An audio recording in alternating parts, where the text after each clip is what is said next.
Lexi. Say hi, Sarah. So right now we're at Whataburger and we're going to come up with our interview questions, and Haley's here too, over there somewhere. Hi, Sarah. Say hello, Haley. Hello. We're all here now. Okay, so can you just tell us like your name and what you do and stuff? My name is Tanya DeGrand, and I'm a senior animal control officer for the city of Plano. Woo. I've been working here for over 7.5 years. Good for you. Right, and we just have a few questions to ask. Okay, so just to start out, what's the average length of stay for an animal? Probably average would be about 2 weeks. It depends on the breed of the animal and type, but average probably about 2 weeks here. About how many spays and neuters do you do per year? I don't have a definite number, but I'm in surgery on Tuesdays and Thursdays with our vet, and we do about 25 to 30 on average every Tuesday, Thursday. Wow. Every day, yeah, every Tuesday, Thursday of the year. So that can give you an idea. This is so busy. Yeah. You said like for the average length of stay, it depends on like the breed. Mm-hmm. What's the most adoptable breed and like age, you guys? I wouldn't say most adoptable breed because there's a lot of mixed breeds that come into shelters. It's just very rare you find a purebred, but it's mostly the animals that are under 20 pounds that get adopted the quickest because a lot of people like smaller dogs rather than bigger ones. So like the pit bulls, because of their size, they don't want to adopt them, and because they have a bad reputation, they don't want to adopt them. So if you look around, we do have a lot of pit bulls just because it's hard to get them adopted. Lexi. I came in here and I was like, you have to promise not to let me take home a pit bull. Yeah. Can you explain more about like the bad rap a lot of dogs get and how that influences your adoption? Yeah, the pit bulls have a bad rap because, you know, people see them as trained for dog fighting, and it really depends on the person training the dog. So if they've never been trained for dog fighting, they're not going to be a dog fighting dog. And, you know, it's just like, somebody can probably train a Chihuahua to be, you know, dog fighting, and they can be aggressive, you know, and so when a pit bull bites you, it's going to be a bigger bite, but a Chihuahua may be more likely to bite you than a pit bull. Mm-hmm. That's the difference. People don't understand. So, like, with apartment complexes, they're like, no aggressive breeds. Like, okay, it was an aggressive breed because that Chihuahua over there almost ate me, but you would accept that Chihuahua. You know what I mean? My first dog was a Chihuahua, and it was aggressive. See? Yeah. So I'm not saying Chihuahuas are bad. I'm just using an example because it's a small dog. But, you know what I mean? Yeah, it doesn't make any sense to have restrictions. It really should be by personality of animal. Because there's some sweet Chihuahuas, there's some mean Chihuahuas, some sweet pit bulls, or some mean pit bulls. All animals are the same. It just depends on personality, not breed. So. So you said the dogs under 20 pounds are the ones that get adopted the most? Yeah, just because they're smaller. That's the reason why. Well, and if you think about it, a lot of people live in apartments. Apartments do have weight restrictions, has to be under 30 pounds or something, and so that's why they're a little bit easier. Because if somebody tries to adopt an animal from us, we ask, do you live in a house or home, or house and apartment? That's like my first question I ask people. Like, I live in an apartment. Like, well, you can't have that pit bull. Well, why? I'm like, 9 times out of 10, your apartment's not going to allow you to have that. 9 times out of 10, they're not going to allow you to have that breed. We'll look it up for them online or call them. Some of them do, but very rarely. So that's also kind of why 20 pounds is easy to adopt, the smaller ones. Okay. What's one thing you would like to know, like people to know about the shelter, or just in general? Yeah.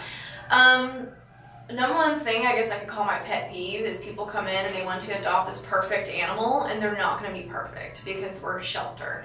We don't get purebred dogs that have been treated medical-wise all the way up until the adoption. You know, these animals, some have been abandoned, some have been neglected, some of them have been from cruelty cases, so they're not going to be the perfect dog. We do get perfect ones in here, but a lot of them are going to need help, and that's why people come to a shelter to adopt, is to help the animals.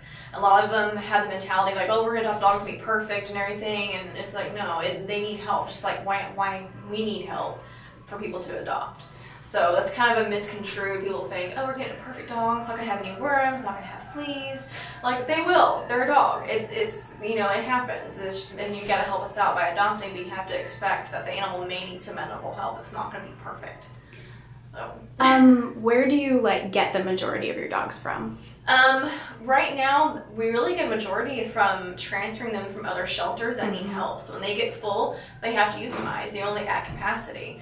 And so we transfer a lot from other shelters to help them out so they don't get euthanized. Some of them are really cute, like little Pomeranian dogs or anything, but they run out of room, you know. So we transfer a lot. But Other than transferring, it's going to be strays and owner surrenders. I think I would say it would probably be in order.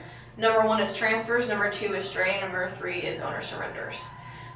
Just people who lose their job or family members die and they have animals left behind and no family members are able to take them. We end up with them, things like that. So, and strays, of course, just animals running loose without any identification or we can't find the owner. After 5 to 10 days, depending on if they have microchip or tag, they become our property.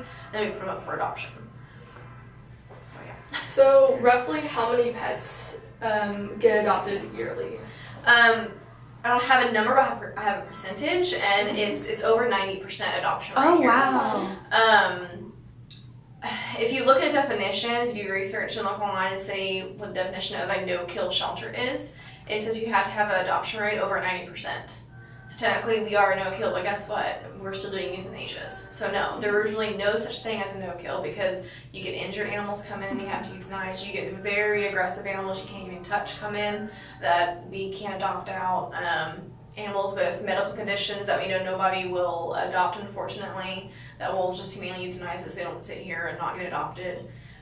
Things like that. But we still have 90% adoption rate, but like I said, they still have to euthanize. There's no way around it. Stuff happens. So, but about 90%. That's really good. Where do the majority of animals that go to like pet stores and stuff come from? Because we actually called a pet store and they wouldn't. They didn't give it. Yeah. Yeah, they wouldn't tell us where they're from.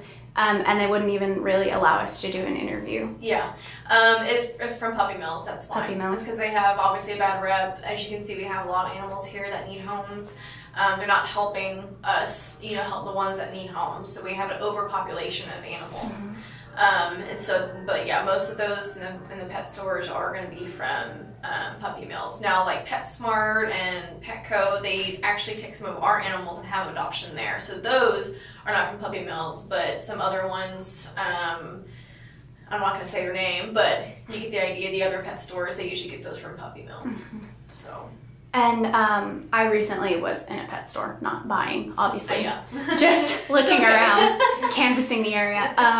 And they had like a puppy sale going on, and they kept knocking down prices off dogs till they were taken. What happens to the dogs that don't get taken?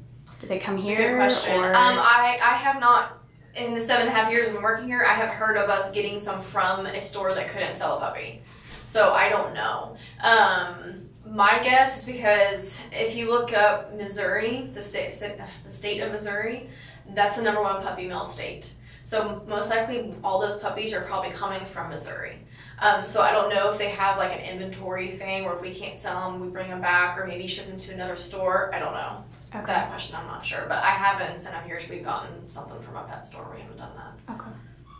We do inspections for the pet stores to make sure they're in compliance of cleanliness and health and things like that, but it's not illegal to sell them, so we just have to make sure they keep them healthy, that sort of thing.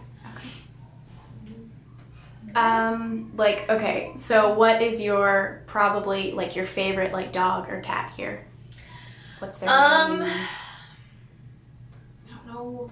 I hate to say I don't really have a favorite, but it's because where I'm at, I'm only up front today. Oh, yeah. You know what I mean? So everything else I'm doing background stuff because I'm a senior, I'm doing most of the paperwork, so I'm not really with the animals a lot. So I can't really tell you if I have a favorite one or not. Okay.